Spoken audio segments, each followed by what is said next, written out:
বাংলা টেলিপাড়াতে একের পর এক খারাপ খবরে মন ভারাক্রান্ত দর্শকের।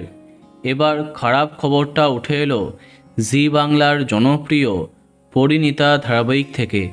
কাজের অভাব এবং ভালোবাসার মানুষের দূরে চলে যাওয়ায় এবার চরম পদক্ষেপ নিয়ে বসলেন পরিণীতা ধারাবাহিকের অভিনেত্রী মৌলি দত্ত।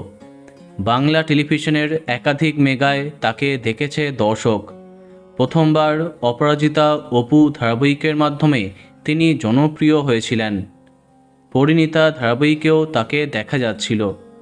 সম্প্রতি জানা যাচ্ছে কর্মজীবনের অনিশ্চয়তা এবং ব্যক্তিগত জীবনের সমস্যার কারণে আত্মহত্যার পথ বেছে নিয়েছেন তিনি।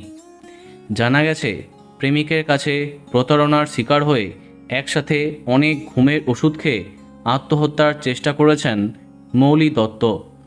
এরপর তড়িঘড়ি হসপিটালে তাকে ভর্তি করা হয়।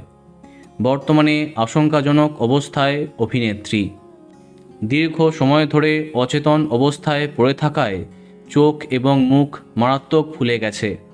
হসপিটালে ভর্তি হবার আগে একটি আবেগঘন পোস্টে তিনি জানান, ভাবতেই অবাক লাগে, আমি তার প্রথমও হতে পারি নাই, শেষও হতে পারি নাই। আমার আগেও কেউ ছিল, আমার পরেও কেউ থাকবে। মাঝখান থেকে আমার জীবন শেষ। তারপরই হসপিটালে দেখা যায় তাকে। সেখান থেকেও বেশ কিছু ছবি শেয়ার করা হয়েছে, তোমরা দেখতেই পাচ্ছ। আমাদের প্রার্থনা আপনি দ্রুত সুস্থ হয়ে উঠুন। বন্ধুরা, ভিডিওটি এইটুকুই। বাংলা বিনোদনের অন্যান্য খবর পেতে সাবস্ক্রাইব কারেন্ট পজ। ধন্যবাদ।